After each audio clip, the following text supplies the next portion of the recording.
There are three divisions of devotees: first class, second class, and third class.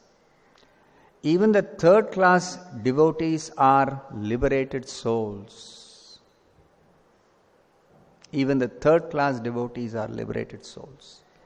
It is explained in this verse that although they do not have knowledge, simply by seeing the beautiful decoration of the deity in the temple, the devotee is absorbed in thought of him and loses all other consciousness. Simply by fixing oneself in Krishna consciousness, engaging the senses in the service of the Lord, one is imperceptibly liberated. This is also confirmed in Bhagavad Gita. Simply by discharging uncontaminated devotional service as prescribed in the scriptures, one becomes equal to Brahman. In Bhagavad Gita it is said, Brahma bhuyaya kalpate. This means that the living entity in his original state is Brahman because he is part and parcel of the Supreme Brahman. But simply because of his forgetfulness of his real nature as an eternal servitor of the Lord, he is overwhelmed and captured by Maya. His forgetfulness of his real constitutional position is Maya. Otherwise, he is eternally Brahman. When one is trained to become conscious of his position, he understands that he is the servitor of the Lord. Brahman refers to a state of self-realization. Even the third class devotee, who is not advanced in knowledge of the absolute truth, but simply offers obeisances with great devotion, thinks of the Lord, sees the Lord in the temple, and brings forth flowers and fruits to offer to the deity, becomes imperceptibly liberated. Shraddhayanvitaha. With great devotion, the devotees offer worshipful respects and paraphernalia to the deity. The deities of Radha and Krishna, Lakshmi and Narayana, and Rama and Sita are very attractive to devotees. So much so that when they see the statue decorated in the temple of the Lord, they become fully absorbed in thought of the Lord. That is the state of liberation. In other words, it is confirmed herewith that even a third class devotee is in the transcendental position above those who are trying for liberation by speculation or by other methods. Even great impersonalists like Shukadev Goswami and the four Kumaras were attracted by the beauty of the deities in the temple, by the decorations, and by the aroma of tulsi offered to the Lord, and they became devotees. Even though they were in the liberated state, instead of remaining impersonalists, they were attracted by the beauty of the Lord and became devotees. Here the word vilasa is very important. Vilasa refers to the activities or pastimes of the Lord. It is a prescribed duty in temple worship that not only should one visit the temple to see the deity nicely decorated, but at the same time he should hear the recitation of Srimad Bhagavatam, Bhagavad Gita, or some similar literature which is regularly recited in the temple. It is a system in Vrindavan that in every temple there is recitation of the Shastras. Even third-class devotees who have no literary knowledge or no time to read Srimad Bhagavatam or Bhagavad Gita, which is our complaint, no time to read Srimad Bhagavatam or Bhagavad Gita, get the opportunity to hear about the pastimes of the Lord. In this way, their minds may remain always absorbed in the thought of the Lord, His form, his activities, and his transcendental nature. This state of Krishna consciousness is a liberated stage. Lord Chaitanya therefore recommended 5 important processes in the discharge of devotional service. Number 1, to chant the holy names of the Lord, Hare Krishna, Krishna Krishna, Hare Hare, Hare Rama, Rama Rama, Hare Hare. Number 2, to associate with devotees and serve them as far as possible.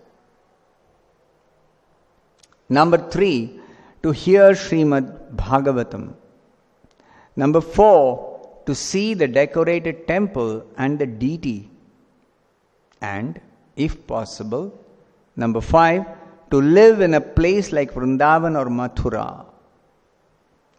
These 5 items alone can help a devotee achieve the highest perfectional stage. This is confirmed in Bhagavad Gita and here in the Srimad Bhagavatam, that third-class devotees can also imperceptibly achieve liberation is accepted in all Vedic literatures. Lord Kapila is describing the glories of devotional service to Mother Devahuti. Specifically, the devotional service of seeing the charming forms of the Lord, smiling and attractive. In every temple, there are the beautiful deity forms of the Supreme Lord. So just seeing the beautiful form, attractive form, and hearing his very pleasing words. How can you hear his words? When you hear from the Shastra, or when you read from the descriptions in the scriptures. The pure devotee almost loses all other consciousness. So when we read this verse, we may think, oh, I am not a pure devotee. But Prabhupada clarifies in the purport, very, very emphatically Prabhupada states that yes, there are 3 classes of devotees or 3 divisions of devotees, first class, second class and third class. So the third class devotee is described as he who has no knowledge of Krishna consciousness, who simply engages in seeing the beautiful form of the deity in the temple, simply bows down before the deity, or simply hears discussions about the activities of the Lord. Such a devotee, even the third class devotee, is a liberated soul. Is a liberated soul. And whereas the others are concerned, they are in a lower position than even the third class devotee. Those who are trying for liberation by any other method other than bhakti. Any other method. Even if they are expert in speculation, cultivation of knowledge, practicing Ashtanga Yoga, doing pious activities, performing yajna, dana, tapa, vrata. So many different methods. Other than bhakti, they are below the position of even the third class devotee. So Srila Prabhupada clarifies in the purport, a pure devotee, of course, is the first class devotee. But even the third class devotee is considered a pure devotee for the sake of getting the benefit of bhakti if he simply follows the process of pure devotional service sincerely. He may be uneducated, he may be illiterate, he may not have a very high birth.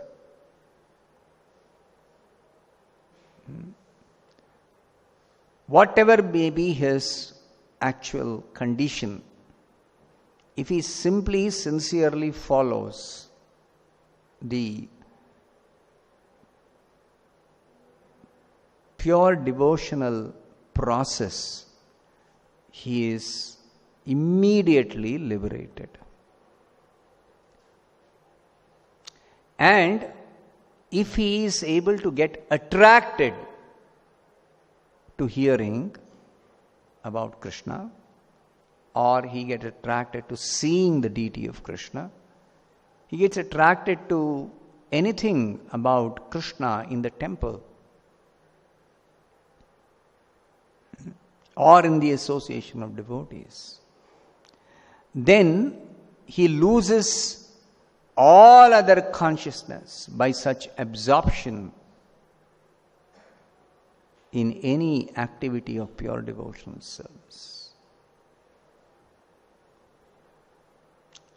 It is our experience, if we all go back to our first contact with Krishna consciousness,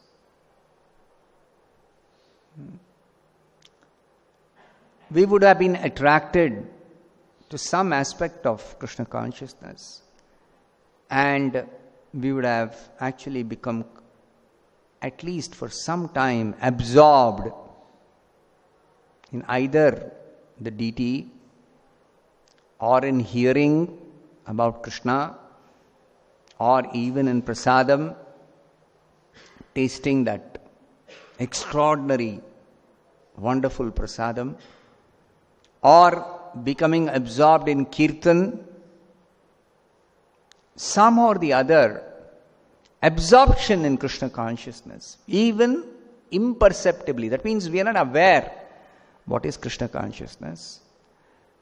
We do not know that we are getting absorbed in Krishna consciousness.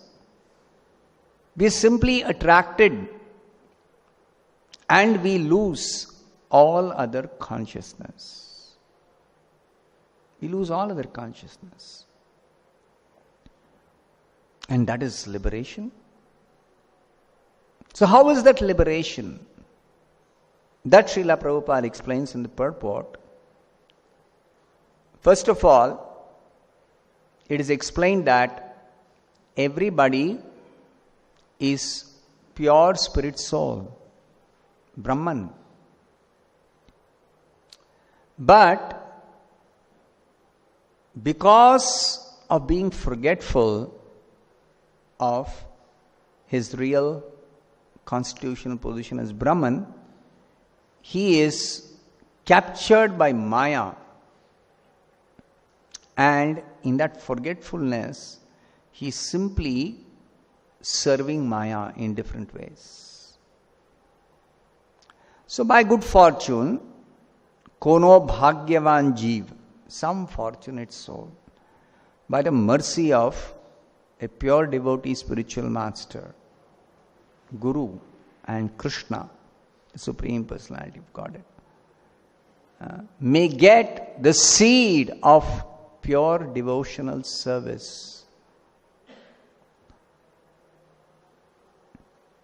Now, it is very important to note that the seed of pure devotional service cannot be given by anybody else other than a pure devotee spiritual master.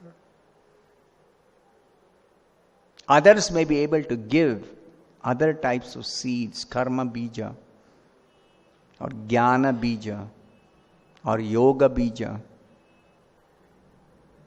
that only a pure devotee, spiritual master, can give Bhakti Lata Bija.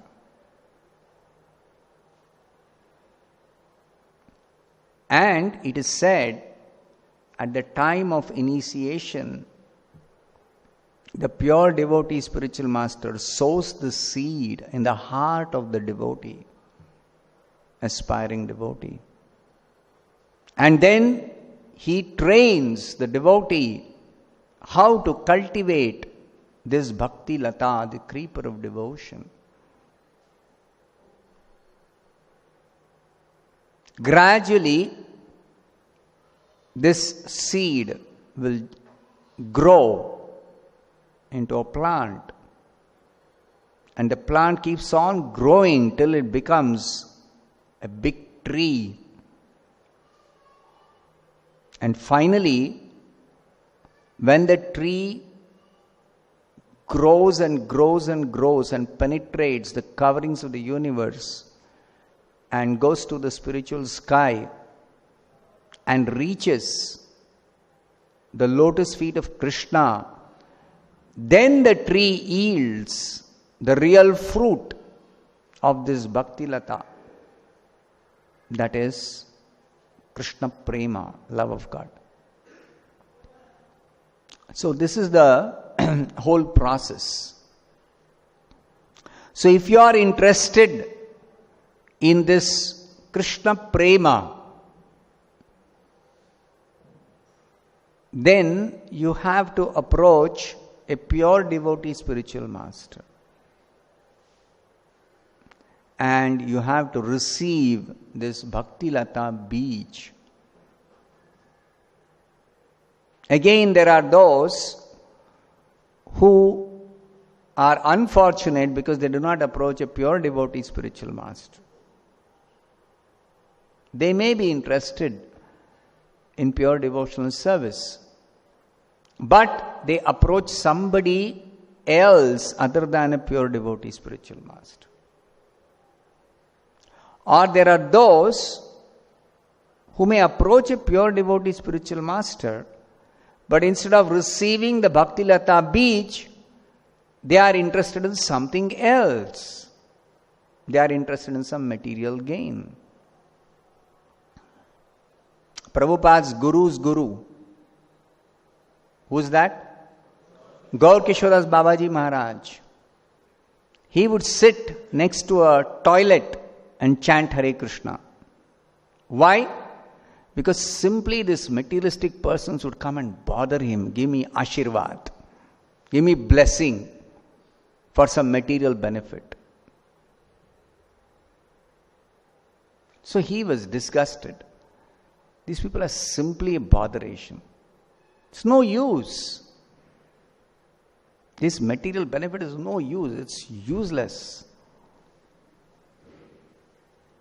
So instead of seeking the fortunate to meet a pure devotee, but instead of asking for Bhakti Lata Bij, or instead of receiving Bhakti Lata Bij, even if they don't know, generally the case, people don't know what is Bhakti Lata, pure devotion.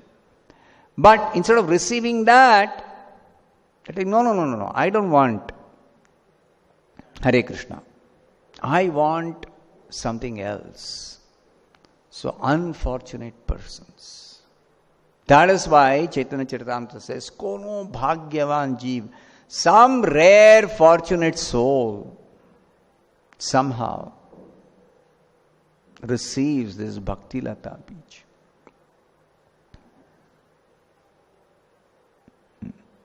And then, under the direction, properly one cultivates devotional service.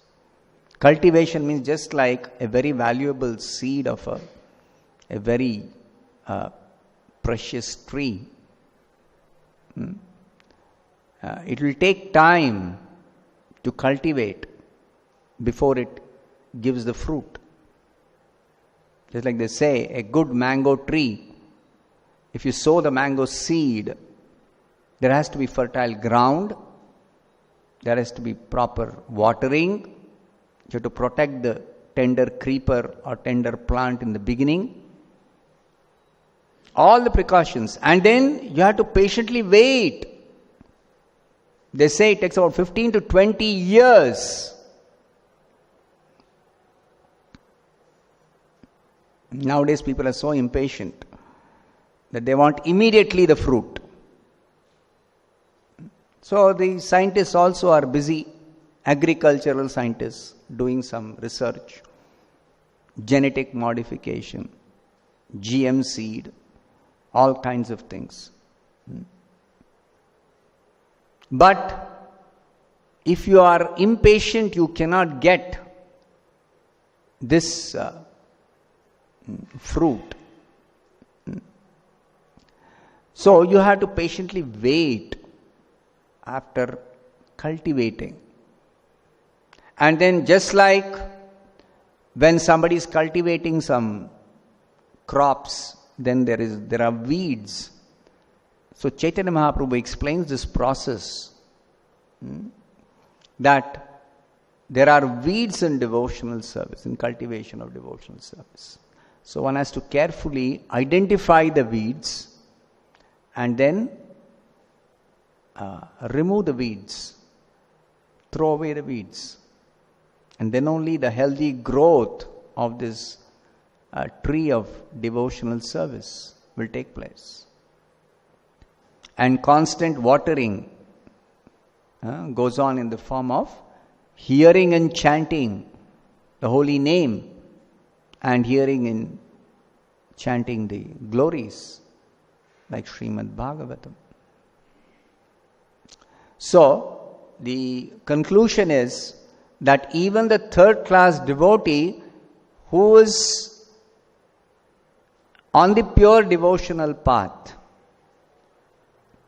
he is already liberated, provided he gets attracted to pure devotional service and sincerely engages properly in pure devotional service and loses all other consciousness because of absorption.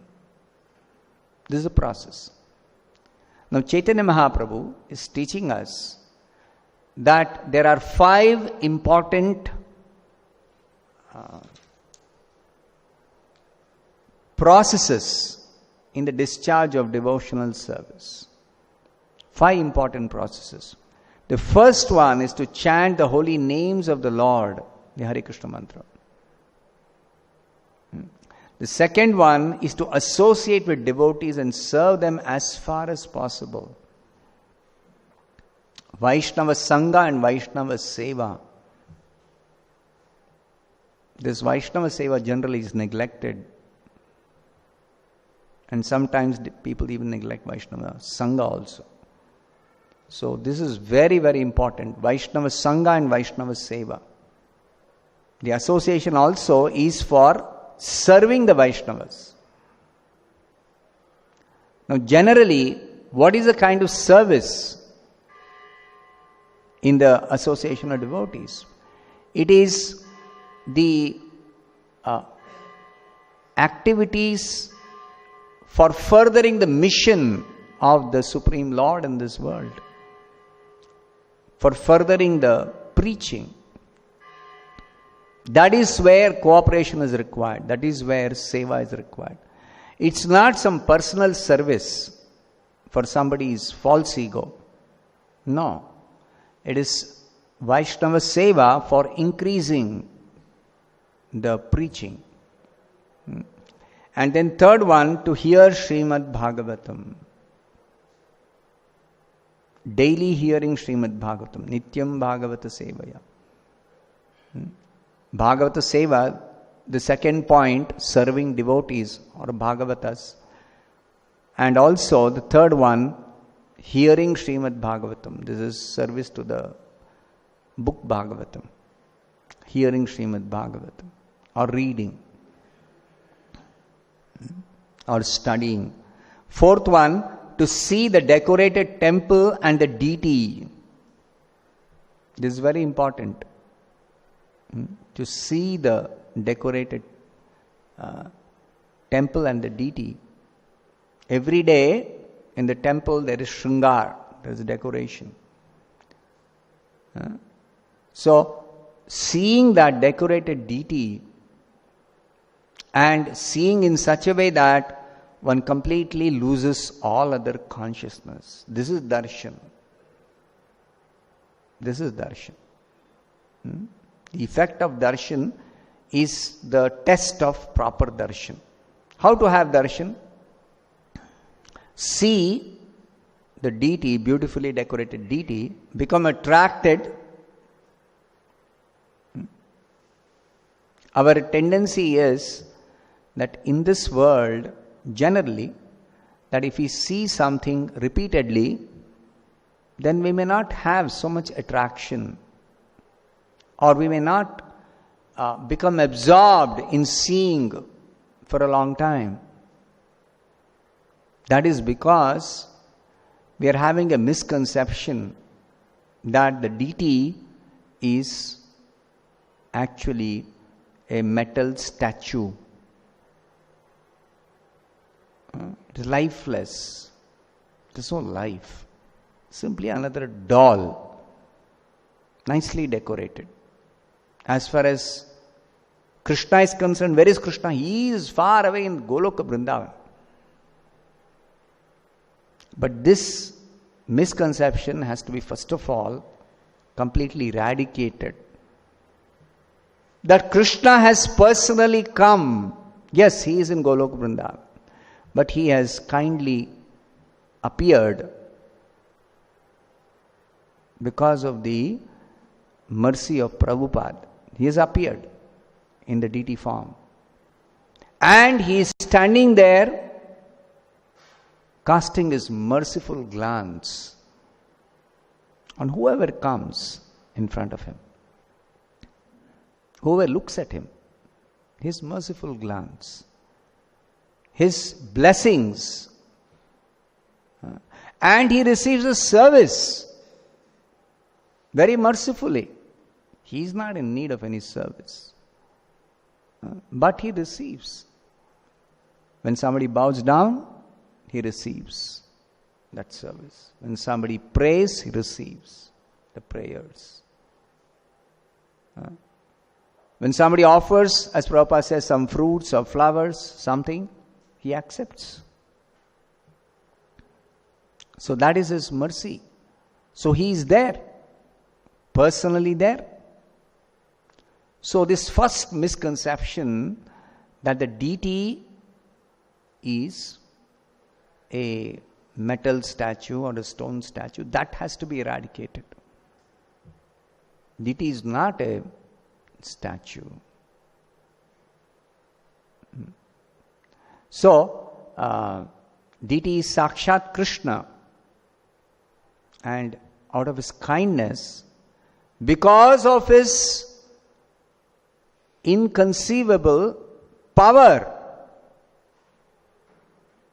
he can transform matter into spirit. He can transform matter into spirit. So, even though an atheist or a non-devotee may see the deity form of Krishna as simply some metal or stone, but actually it is not metal, it's not stone. Krishna is personally there. The transcendental form of Krishna, in his transcendental form, is there. So this faith, this understanding, this conviction is required for proper darshan. That is why hearing the Srimad Bhagavatam is important. Here Lord Kapila is telling that seeing the form and hearing is very pleasing words. So, lovingly, the Lord speaks the Bhagavad Gita.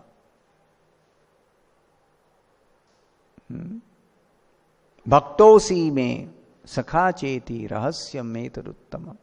Krishna says, I am speaking to you. He's telling Arjuna, because you are my dear devotee. You're very dear to me. Therefore, I am speaking to you. So, therefore, it is said, hearing is very pleasing words. So, real person actually speaking pleasing words, giving his darshan, appearing for our sake. And in such beautiful, charming form, the perfect beauty, ultimate beauty, is the beauty of the Lord, even in the form of deity. Actually, if you even objectively consider, many times people say that in ISKCON temples, they have seen objectively, not with any intention, ill intention, that ISKCON temples, the deities appear more attractive than the similar deities in other temples. So, they are sometimes curious, who is your deity maker, Murtiwala? We want to order from the same Murtiwala.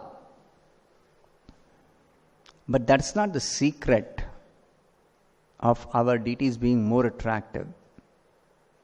The secret is the devotion with which the deities are being worshipped.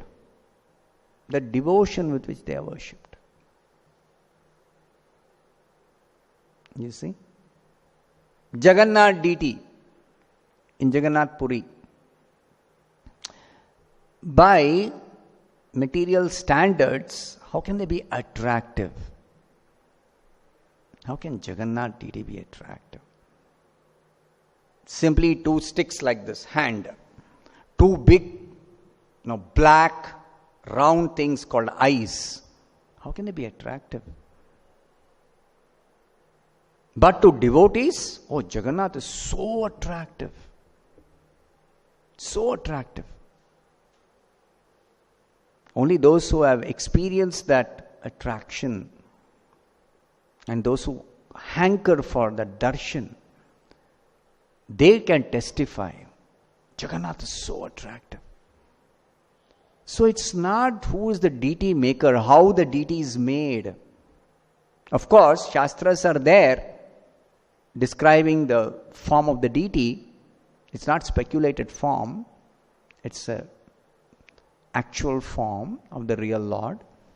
But then, over and above that, a deity maker nicely carving or nicely making a deity, the devotion with which the deity is worshipped, is dressed, is decorated by devotees who put their heart into it, then the deity is very attractive. Then the deity is attractive. So sometimes we say that ISKCON deities are attractive not just because of the deity maker. Of course, the deity maker has done a good job, no doubt about it. But more importantly, and the primary reason is that the deities are worshipped, decorated, dressed with great care, with heartfully by the devotees. This is the reason why they are attractive. This is the real reason. And you can see in some temples, very ancient temples, the deity form over the years, actually the eyes, the features of the face are not very clearly visible. But still, when the devotee who's decorating, who's dressing, who's worshipping, if he does very sincerely, the deity appears so attractive. In Mayapur during Parikram, those of you who have come, we went to an ancient Narsinghadev temple. And there the deity is not, very features are not visible very clearly. But when we have darshan, deity appears so attractive. So attractive. We don't feel like coming away. Something mystical. Because Krishna is attractive, all attractive. In any form, Krishna is attractive. So, that attraction, that is not like material attraction. So, when we repeatedly have darshan of the same deity, we have to preach to our mind, now I am going to see spiritual form, not material form. When we see a material form, we look for some features which in our estimation makes it beautiful. That's our conception, our preconceived notion of beauty. But Krishna's beauty is different. Krishna's beauty, first of all, is spiritual. And that spiritual beauty, appreciation of spiritual beauty, is there in our heart. But it has to be awakened by the right process. So till it is awakened, we have no idea what is spiritual beauty. Even then, to make it easy for us to appreciate Krishna's beauty in the form of the deity in the beginning, the carving is done very carefully, the dressing is done very meticulously, the garland is very nicely prepared by some devotee, and nicely Krishna is garlanded. So this is all to facilitate awakening our own appreciation of spiritual beauty. Then when the spiritual beauty is appreciated, it doesn't matter what garland Krishna is wearing. Whether it is to your liking, the color scheme, whether it is harmonious, all that doesn't matter. Krishna is very attractive and beautiful once your sense of spiritual form, spiritual beauty is awakened in the heart. And that doesn't require time. It is not that you have to be fully purified within the core of the heart, then only you can appreciate. No. Simply by becoming attracted and absorbed, you can appreciate spiritual beauty imperceptibly. Just that you have to preach to your mind, spiritual beauty is different. Don't try to see through the material eye. Don't try to see through the material eye. Don't be critical about how the dress is, what the color scheme is. I had this problem in the beginning. Whenever I'd come from a deity, I'd say, oh, this pujari has not done properly dressing. This color scheme is not very harmonious. Then one day, nonsense, what is this? You're going in front of Krishna and you're judging? That's why I'm not able to appreciate. Later on I realized. Then I stopped this business and then began to preach to myself, Krishna's form is completely spiritual. He is accepting the devotee's sincere service and he is appearing out of his kindness to give me an opportunity so that I can actually see him, I can benefit spiritually, I can become Krishna conscious. So instead of taking that opportunity, what am I doing? So then the whole thing changed completely. The whole thing, the whole seeing, darshan, everything changed. Completely changed. Now there is no more this judgment, dress, color, garland, size. No judgment. No judgment. So that has to stop. This is typical material tendency. It's there to different degrees in everyone who's materially conditioned. But we have to get out of this conditioning. And then we can appreciate the beauty of Krishna. Same thing with hearing Bhagavatam. When we sit to hear Bhagavatam, who is the speaker? What is his knowledge? Is he boring? Is he interesting? Does he tell nice stories? If this is the attitude, judgmental attitude, then you cannot get absorbed in hearing Srimad Bhagavatam. Not possible. You cannot lose all other consciousness. you cannot be liberated. You cannot be in Krishna consciousness. But if you simply hear, without being judgmental, these are pleasing words. These can actually touch the soul and awaken Krishna consciousness. Once your Krishna consciousness is awakened, then you become completely transcendental to all these material considerations. Then you really relish seeing the deity, hearing Bhagavatam, everything you relish. But you have to be a little patient. And very quickly this can happen by your attitude, by your correct attitude. This can happen very quickly, even to a neophyte. That's why Prabhupada repeatedly says in the purport here, even the third class devotee is liberated. Even the third class devotee. Provided he follows, sincerely follows the process, properly engages in this pure devotional service. I'll stop it. Grantaraj Srimad Bhagavatam ki jai, Srila Prabhupada ki jai.